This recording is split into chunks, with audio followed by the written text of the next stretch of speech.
When Steel talks, everybody listens. When Steel Talks is very pleased to have the opportunity to sit down with Mr. Marc Brooks and welcome. We'd just love to formally introduce you and share all about who you are with the global Steelpan community because, I mean, you've been around for so very many years, but it's really, really good to let people know exactly more about who you are, how you got your start, what you're involved in, what your goals are, what your thoughts overall regarding Steelpan and more happen to be. So thank you very much for spending the time with When Steel Talks. Thank you guys for having me. It's actually a pleasure, and it's an honor. It's definitely a pleasure to be here. Thank you. Okay, so talk about, who exactly is Marc Brooks? How you got your introduction to Steelpan. I mean, I can say from the onset by way of introduction, like currently you arrange for Harmony Steel Orchestra and New York Pan Stars. And you've played with Sesame Flyers, with Sonata Steel Orchestra. You're also part and parcel of the sextet known as Steel Sensation. So you've got yourself a full package of music responsibilities in addition to your regular life. So let's hear all about Marc from Marc. Well, my start into pan wasn't like your typical start because I'm the only person that I know of in my family that plays pan and that really takes music seriously. So it's been kind of a struggle, to say the least, because sometimes if I try to explain certain things that I be thinking about, or if I try to explain how I feel about music and so forth, family doesn't quite get it as much. After all these years. Well, now they finally understand, but it was a very long, arduous process. Yeah, it was a process. But what ended up happening was I found out, I always liked music. From the time I was young, I always loved music, and my father he was a DJ, so he used to make tapes for the neighborhood and stuff like that. So I used to listen to a lot of music, and I used to have a lot of respect for it. And he always thought I was weird because I loved Patti LaBelle when I was little, like 6, 7 years old. So every time she would do a concert, I'd be like, do you sing by chance? No, I don't okay, sing. Just checking. I can't carry a tune in the bag. But nonetheless, one day he had went down to Trinidad to visit family, and when he came back up, he brought up a tape of like Carnival and stuff like that, so my sister and myself can see it. Now, at the time I was about 11 or so, and when he played the tape, I saw like just a clip of like pan, but I didn't know what it was at the time. So I asked him what was that, and then he told me what it was, and he didn't really go into like a full detail. So it kind of stuck in my head. Then as about 2 years later, when I was about 13, I had just turned 13, I met one of his friends, and he apparently played for Sonatas at the time. And so he was telling me about it, and he said, if I was ready, he'd be happy to have me over by Sonatas. So my father said, well, I hope you're ready for that because it's intense with practices, and he'd try to scare me about stories from the pan yard and stuff like that. But he never took me to Sonatas. Now, it just so happened that across the street from me, one of my neighbors went to Sesame Flyers, but for the Saturday program. And so he said I should come by, check it out. He thought I'd have fun or whatever. And when I got there, they actually had a pan program. So my eyes opened up big when I got there. So I'm like, oh, this is excellent. So it was a very small class at the time of older kids, and I was one of the older kids. And so I learned just like 2 songs for Christmas. I believe one was Holy Night and Silent Night. So I decided to practice and practice and practice. What was your first band? Tenor. Okay. Tenor. I began playing tenor, and after that, I stopped playing because there was nothing else going on with the Saturday program after the Christmas time. So I was really like, this is not good. I really want to play. Into it more, right. Yeah. So actually, myself and Niana Price. Her and I started at the very same time. And when we both decided that we wanted to take the step to go to the state side, because I would never heard them practice, but I wanted to really get into it. So we went to a rehearsal, and they told us that we could come and play. And so finally in the summer of 99, we began that process of actually getting into the state side. But when I got there, nobody wanted to teach me. So I'm like, now I really want to do this, and nobody wants to teach me, so how can I actually go about this? So what I ended up doing was just taking a pan, put it all the way to the back of the basement where they were practicing, and I just looked and watched and see what was going on. And after a while, I just picked up a few notes here and there, and then this is in Sesame Flyers. Okay. And what I ended up doing was getting my music on the side, coming back, learning more, going back, practicing and just back and forth just by watching. I find it interesting because if it's a PAN program, shouldn't there have been some way of being taught? You know, right. It's kind of interesting. Well, the thing is, they had the Saturday program, and then they had the state side. And the state Right, side was the a little state bit more difficult. Right. Now, the state side was a very tight-knit group at the time because they were all family. So any newcomer that came in was kind of hard to get. You had to sink or swim. Right. So now I decided that I was not going to drown for nothing. So I decided I was going to learn my music. Now, when I learned, after a while, I just started picking up music. And then the arranger, as he would give music, I learned to to catch the notes as he was calling them, because what I used to do is just take a lot of time just to actually learn the pad, where my notes are and stuff like that. And I used to see one of the girls practicing. Her name was Kimber, I'll never forget. She played double tenor so smoothly. And what she used to do, she used to practice with her head up like this, and she'd be playing. And I'm like, how does she do this? Where did she know? Right. How did she know where the notes are? Exactly. Right. So I was practicing once with the band. Once with just the tenors itself, and I learned. I never let them know that it was really like my first time. I just would just play. I never made a fuss about it. But then I heard the band coming together, and I heard like harmonies, but I never knew what harmony was. So they counted the song in. I started to play, and the first song I ever learned over there was Toko Band. And so I had to stop because I'm like, wait, there's a lot going on at one time. And I was trying to process it, but I was like, wow, this is actually pretty cool. So.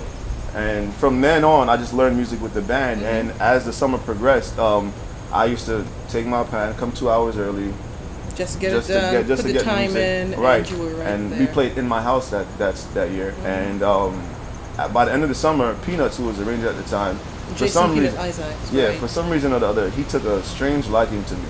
And even to this day, he's actually a very big encouragement to what I do. As an arranger himself. Yeah, right? And he's a very big encouragement. And he always tells me, practice your skills, practice, your technique.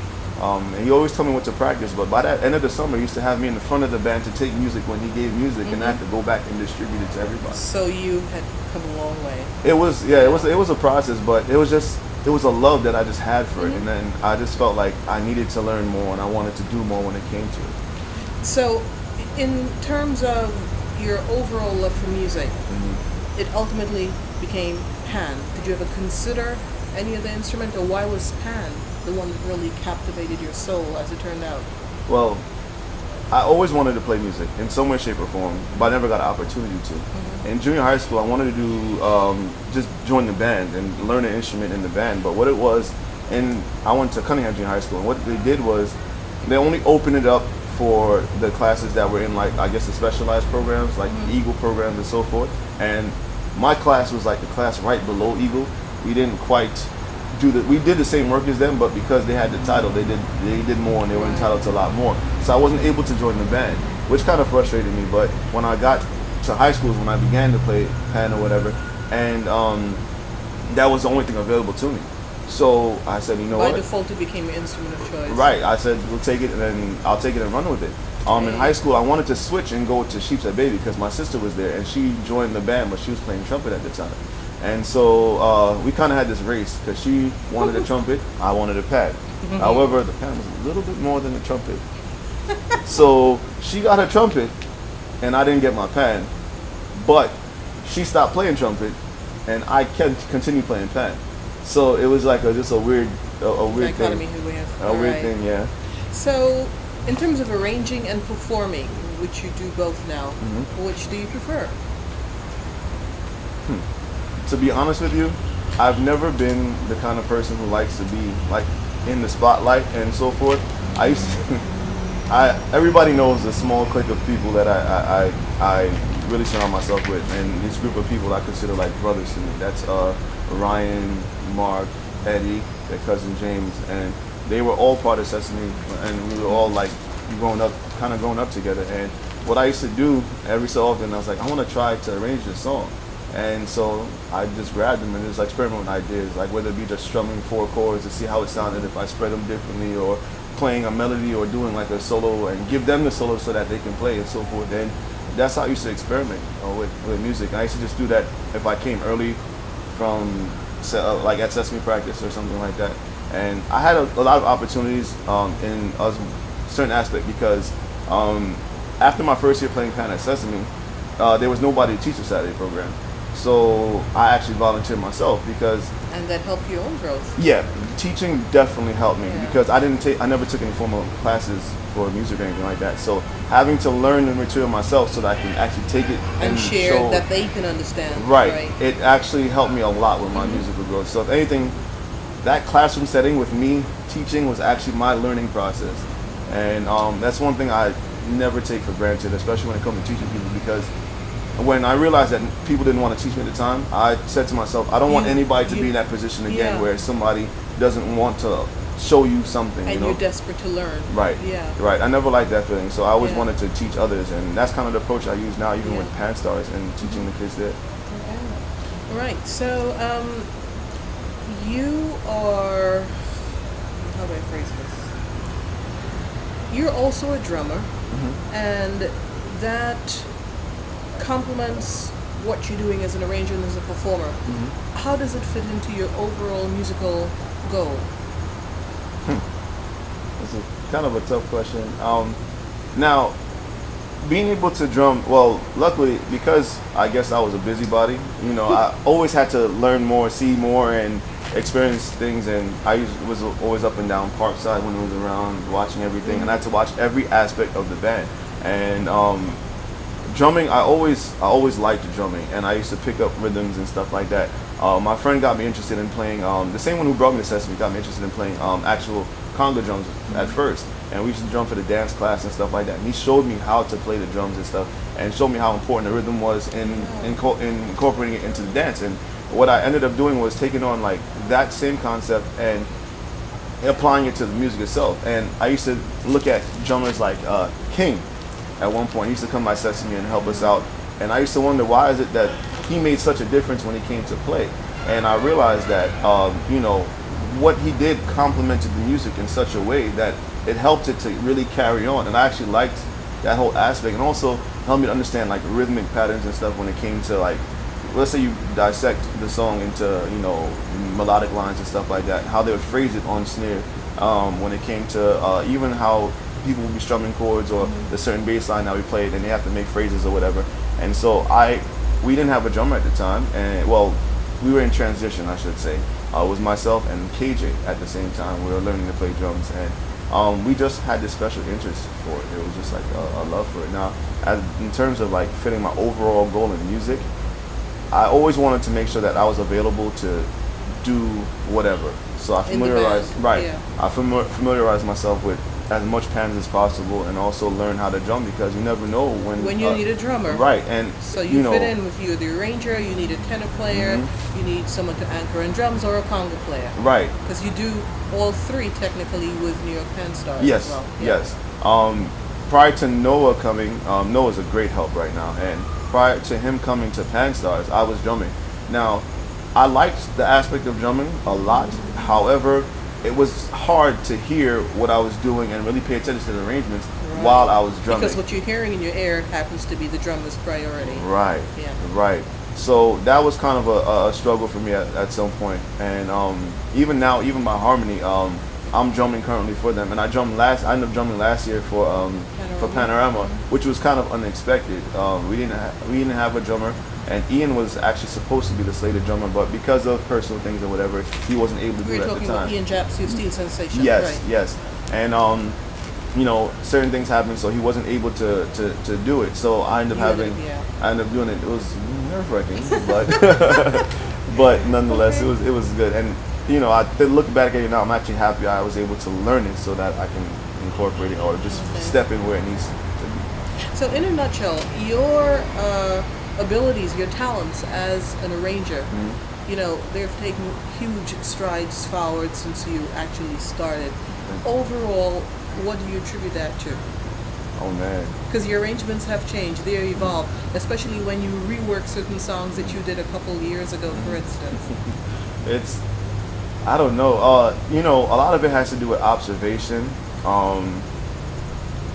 Prior to a few years ago, I haven't had anybody actually sit down and tell me things, but I'd watch what they do and try to take it on. Not really take it on, but learn why it is that they did it. Like, for example, in my first year playing Pan in '99, my father realized I was into Pan. He got me this one CD, and it's a Pan CD.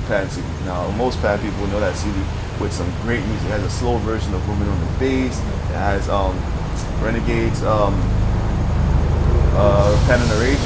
It has Pelham Play My Music. It has all that stuff. And that was one of the first pan singers I ever got in my life. Now, what ended up happening was Mr. Keith Marcel, who was the manager of Sesame Flyers at the time, he told me a lot about Jit Sam, how much he loved Jit and his music and stuff like that. And based on what he said, when I listened to the CD, I knew off the bat whose arrangement was whose. Yeah, I knew his pattern and rate. Style. Right, and Yeah. what I loved it so much, and I always wondered why, not so much, how did he structure his chords and stuff like that, but why did he place things the way they place things? And so I always try to pay attention to the concept that he tried to institute while he was progressing with the song. Like, I loved his build-ups, his bridges, his harmonies, actually. He has a lot of counter melodies, and it was pretty technical music, and I loved it, and it actually told a story to me. It spoke to me, and I tried my best to put it across on pan. I don't know if I've been successful or not, but nonetheless, pretty good, yeah. thank you. I try to incorporate that in my arrangements and just try to think about it like this. I know I look at things in terms of story mode, and to me, if it doesn't tell a story, it doesn't make sense to me in my head. And I guess I don't know if it's an OCD thing or whatever, but, No, it's not. but that's just how I think. And I always think of, for the listener, whoever is listening, how can I bring that across as well to them so that it tells a story for them? So essentially, we're looking at your own natural talent, your passion, your drive, also your observations of people who are the masters, considered the masters in the field, people like Jit and Smooth Right. and Pelham and Boogsy and Right. Clyde Bradley and whoever, and you're still growing from that. Definitely. Therefore, all that is being reflected in your music. So Right. Yeah. Thank you. I know in 2001 I had the opportunity to play Jit's music for the first time when it came to arrange for Sesame. Now I was the happiest person in the world. I was in the yard. I was in the yard every day, and you were like a sponge. You were there to absorb. right. And it was actually because of Jit I was able to meet Ian and go Okay. into Sizzle Sensation, because apparently he made the ultimate recommendation. I actually found this out just this past weekend, and speaking to Ian's family, he made the ultimate recommendation. This is Dr. Jit Samara. Yes. Made this recommendation. Yeah, he made a recommendation that Ian takes me on to play cellos for the band, and at the time I was only 15, but I looked a lot older, so they didn't know how old I was at the time. But yeah, he actually was that. So I was able to watch what he did, and then through him I met Amrit, and and I watched what he did. And then after that, I had my experience with going to sonatas and watching, first Earl Brooks at the time, and I watched Professor when he did his music in 2003, and then I was able to also watch Papa, yeah. what he did was, he had an interesting way of teaching as well. We do music, and every so often, where we know he comes down for the summer, he does stateside music, he does panorama music. But what we used to do is a few of us in the band would do some arrangements beforehand, before he came, and then he takes over the rest. And so what he'll do, he'll come in and he'll listen to everybody's music, and he always stand like this and try to be impartial to everything, but you can always tell when he likes certain things. So what he used to do, he's like, I like your arrangement, but consider why it doesn't have certain depth, or consider why it was ever, and it will wreck my brain, because I'm like, I don't understand what he's talking about, but it took me a while to realize it. But then after a while, it would click. Okay, this is What he why, was talking about, and that's yeah. how he kind of helped me to actually think about stuff. And then, in retrospect, I think that's one of a great way of teaching, because if you hold somebody's hand in teaching them, they're not really learning anything. They learn to do what you do, and really shadow you. However, if you tell them, consider this and why this doesn't They work. come to their own conclusions and they Right. understand the rudiments of it. Right. Okay. You've arranged Spain for New York Pan Star Steel Orchestra, and when the band performed it at the band's launch a few weeks ago, Huloy Liloyapian, who is himself a veteran panist, so he's performed the champion panoramas, and he's a founding member of Trinidad and Tobago Solo Harmonite Steel Orchestra, he called that performance, and by default of course your arrangement of Spain, quote, one of the best pieces I've heard played in my 40-year New York Pan history. Now that's a serious compliment. Oh, man. What separates you from other arrangers, do you think? Because this is a guy, Huloy, who's around other people. He's practically all over in terms of launches and music, and he took time to state that. He noted that. So what do you think separates you from other arrangers? Honestly, I could never answer that question. I knew that was coming.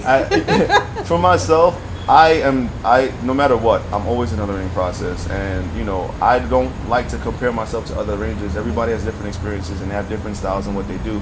All I know is that I am trying to do something, and that's based on my passion and my love for it. And I don't like to either rank myself or place myself with anybody else. When it came to doing that arrangement, all I know is that I heard it. Actually, it was introduced to me by Freddie Harris. He was experimenting with something at the time when he got a chance to do some stage music with Sesame Flyers, and he did it in his rendition, and I actually really liked the song. And I always said that if I ever got a stage side to do it for, I'd try my hand in it and see how it did.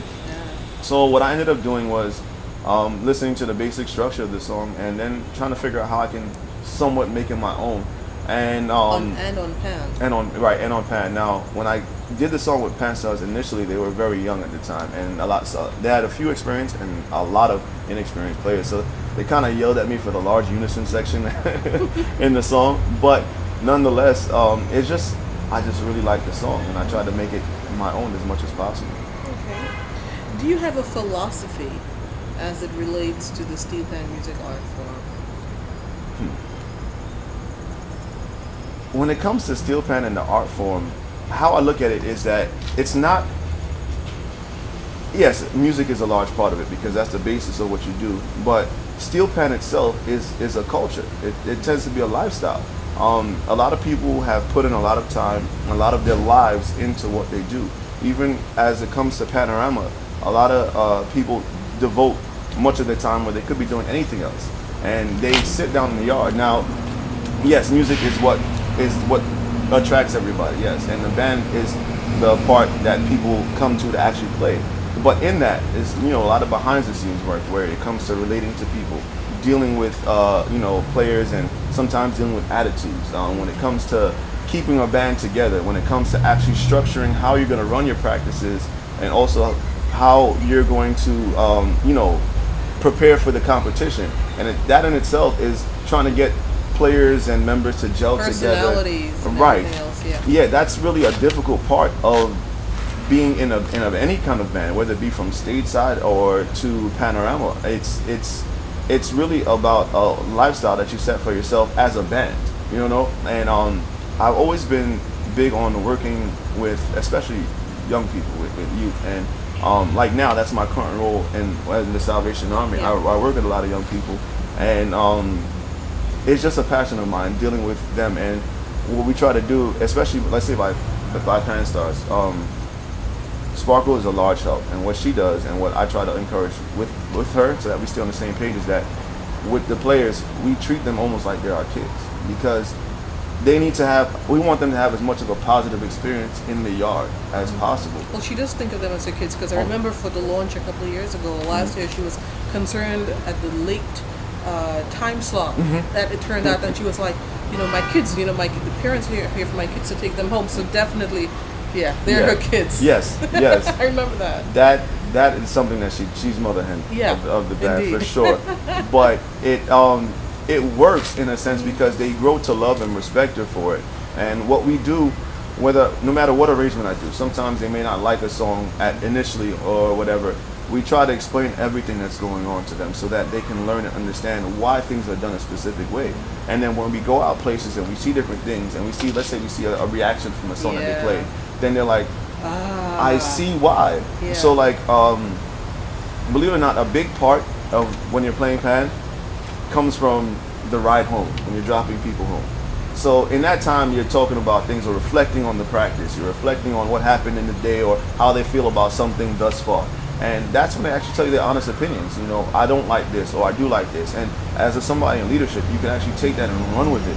And you can say, well, you know what? This is actually my feedback. Now, if you're paying attention, you can use these things to help fix or do things to the best of your ability. Naturally, nothing's going to be perfect. There's always going to be anomalies or whatever. But overall, these things actually do help. And, you know, seeing the kids give their feedback and say, you know, I like this, I don't like this, or I see why we have played this, or why hasn't another band tried this, or why don't we try this? Gives you a sense of what direction you're growing in, right?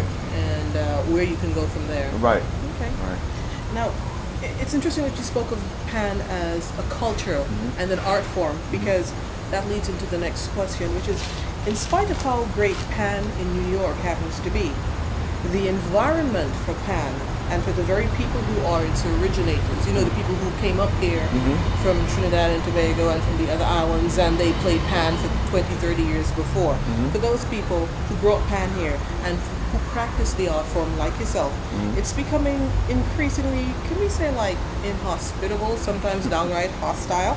Do you think that Pan can therefore survive that assault? You know, what can be termed from the effects of the massive influx of new cultures and preferences from new people coming in to the environment, and sometimes they might bring with them a sense of indifference or apathy, like Pan or noise or whatever.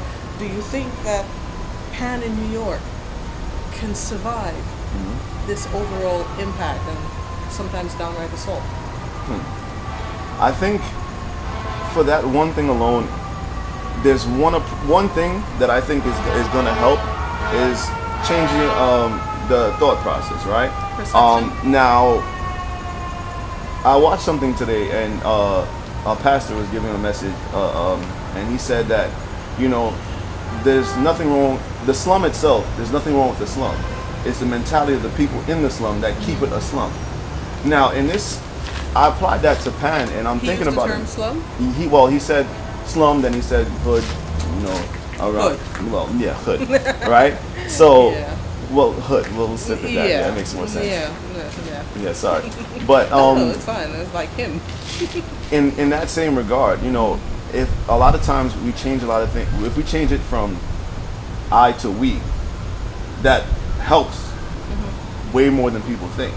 I've heard a lot of talks about certain things, and you know, the Pan community needs to do this, needs to do that, but then I heard a lot of people boast about what they have done, and only them alone have done this, or they want the reins of responsibility to do certain things, and that can be damaging itself, because when other people come up to do certain things, what ends up happening is that they try to suppress them.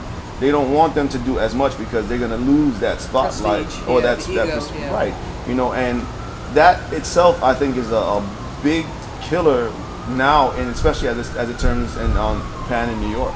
And also, when you take that same thing and let's say your management team is thinking in that regard or whatever, it poisons the band itself. Because let's say you have young arrangers coming up, and they want to learn how to do music, they want to learn all these things or whatever, and let's say the arranger that's there is like, well, you know what?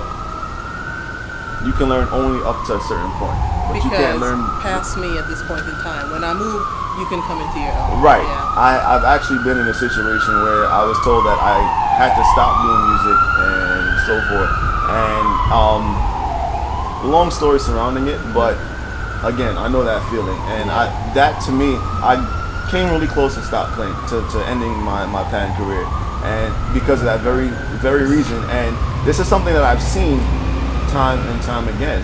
Now, also in terms of doing things, well, there's a couple of issues I see. One, nowadays, there's a lack of loyalty when it comes to playing with a specific band or something like that. As far as I knew, and even hearing stories from the elders, and they're speaking about how my band was my band. Nobody can come in my band. It and used do to be certain more things. cliquish. It definitely used to be. Right. It was cliquish, but because people were so involved with that one band, they put everything into it. They did as much as they can into that one band, and they made progress. They did a lot of things to make sure that their band was the best, or as the best as it could be. You know, they from appearance to taking care of the Pans itself, to taking care of its people and stuff like that. If you were there, they took care of you, and that was that. When it came to Pan overall. Right. Now, nowadays, I don't see it as so much like that. Especially as it comes to panorama time, right? You have influx of people who want to get the experience. Well, I understand that aspect. You want to get the experience of playing multiple people's music and stuff like that. And it's a twofold situation where that's good that you get the experience as an individual. Now, when you get to a band now, let's say one player happens to be in one band, and they go ahead, they take this music from one group, right? They're contributing to that vibe. They're contributing to that atmosphere over there. But then they go to another band and play somebody else's music, and then they're contributing to that vibe. But because they've added the vibe there, they've lost the vibe here. Yeah. And it's for me, it's a twofold situation. It's a hard situation to be in because in Ranging for Harmony, a lot of players that we have are players that have just come in to help and so forth. However, I've been able to see the negative effects it has not just on us but also on other bands as When well. they play for more than one band or two or three. Right, but then again, that goes the I mentality. I want to play this, and I'm going to do it. But that's me, you know, and that's a small example of how things can actually hurt things in the pan community. So, in other words, we're talking about issues, because one of the following questions would have been, do you think that pan itself is being harmed by issues within the community itself, and or also issues from the outside of the community, meaning the damage being done within and, you know, from factors outside that impact upon. So do you think then that there is one that's more dangerous than the other, one that's more harmful than the other? Well, if you don't have a solid structure or a solid foundation or anybody to back you, you will always have your power diminished, right? If I walked out the street now and I saw somebody that didn't like me or had strong opposition to me, they'll be very inclined to take me on if I'm by myself. However, if I'm walking with a group of 50 people, they will never try to take me on. And when it comes to this, I've been to a couple, I've heard a lot of discussion, I should say, about, you know, progressing the pan community and so forth. However, when ongoing discussion for decades. Right, and when time came down to it, you'd have a division. Not everybody's united. It's not a we, it's I, because there's a special interest in it for somebody else. But yet, that one special interest tends to be something that's just temporary. Overall, if we stay united, it's something it can last the test of time. Now, if they wanted to battle the situation, there's no way possible you can do it separate. You know, there's been a lot of complaints about, like, let's say, monies for Panorama and all this other stuff. Now, if I said that, if myself and another band decided to join up and we say, you know what, we're going to go and we're going to battle this issue, then somebody makes a slight offer for the time being and say, well, you know what, I'll give you this on the side if you just don't battle it. Yeah. Then we've done split. So the battle just got weaker. And that happens a lot, and it gets weaker and weaker and weaker. So there's a lot of schism within itself. Definitely. I think until something is fixed from within, then there's no way possible you could battle externality.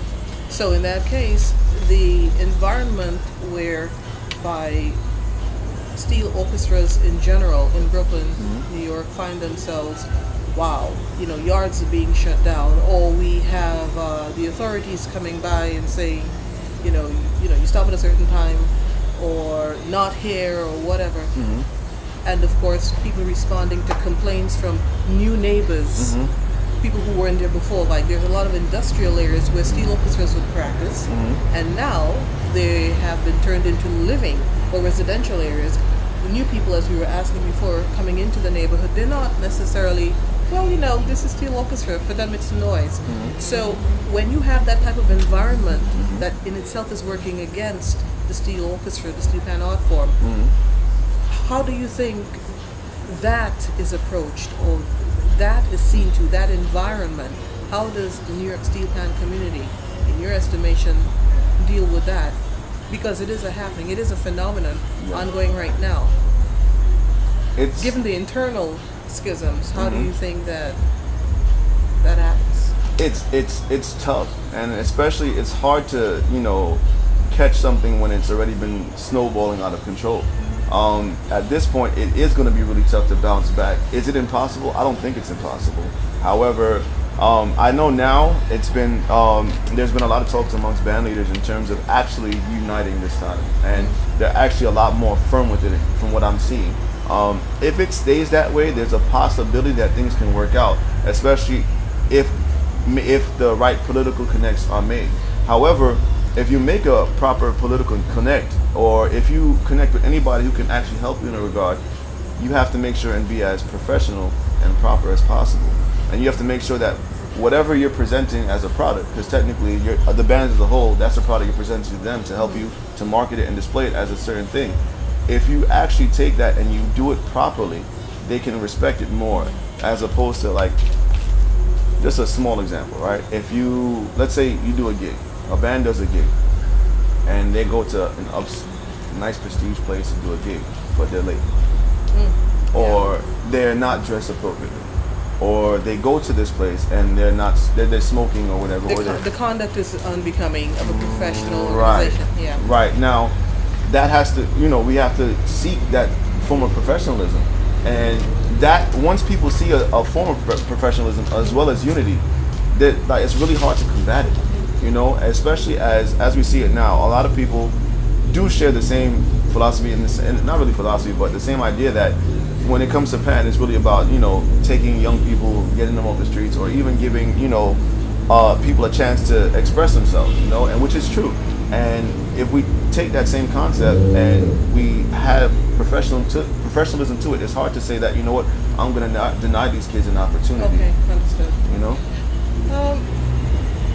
We touched a bit previously on, the people who impacted you in terms of that CD. Mm-hmm. So overall, let's expand a bit more on who your musical influences are. We know definitely Dr. Jit Samuel. Yeah. So Yeah. Definitely Dr. Jit Samuel. Well, both Samuels, Jit and Amrit. Watching them work, seeing how they do things, and also being able to talk to Amrit. Let's say when he came for the summer and did music for Sister Station, and I was able to talk to him in van rides and ask him, or he'll explain his approach when doing his music. Listening to that, it was really helpful. Also, in terms of, I listen to people for a lot of different things. I love, of course, Boogsies, Bradley's, Pelham's orchestration. I love it. It's phenomenal. I listen to them very frequently, and listening to that, I listen for different things, and seeing how they approach it, of course, and seeing what I like and what I don't like, and how I can apply it to my music. But believe it or not, one person that had a lot of influence on how I did things and even on how I carried myself was dealing with Ian Japson. Him and I always talk, and we always talk about situations that are taking place, and he always helped me to see a couple aspects of it. He always deals with the business aspect of things, and it helped me to develop a more professional approach to how I market what I do, whether it be in Pan or even at work. It's a life lesson that you learn. So learning that stuff from him, it really helped me, and also how I deal with people, how I talk to people, and he's always opening my eyes to things that I probably might not catch. So, with all that in mind, where do you see yourself musically in 10 years? Musically in 10 years? Well, right now I'm currently in the process of trying to get into school to, further my education and formal education. Yeah. And really and truly, I see myself as more of an educator type. And I just like the idea of taking young people, helping them to see certain things, and opening to the instrument, number one, and also the possibilities of the instrument itself. Being able to, do certain things, open my eyes to, doing gigs and going out of state and all that stuff, open my eyes to how people view Pan, and the stereotypes that they have, and also the people who they say they have the stereotypes, or we might have that assumption in their head, but really and truly, they have as much of a love for it as we do. Like for example, in Maine, I was blown away when we did a exhibition in Maine, and I saw how large the community is out there for Pan, and the way we got treated to me, it was awesome. Like, we got there, they put us in a hotel, they had somebody stay with us and take us to different places because... You got treated like regular professional musicians. Right, and which is not always the case for Pan people in general. Right, so you guys are okay. Now, the thing is, a lot of times people say, well, people don't appreciate Pan and stuff like that, and I think that's an absolute fallacy. They appreciate what you present to them. Yes. If you present yourself in a professional manner, they appreciate it because you have not wasted their time. But that means that your product has to be as top quality as possible, and that's one of the things that Ian helped me to see. Okay. And the business aspect, right, and professionalism. Hopefully, I pray that in 10 years, I continue to do more educating and also arranging and stuff like that. And your informal education. Yes, yes, definitely. All right. Okay, well, it's been really good sitting down and speaking with you, Marc. I mean, just getting an insight into how you think, how you got to where you are, what makes you tick musically, your passion, your perspective, your dreams, and your love for education and your experiences. Has been really good, and of course, wish you nothing but the best. Thank you. And thank you so much for spending some time with When Steel Talks. Thank you for having me. It's been a pleasure. Absolutely.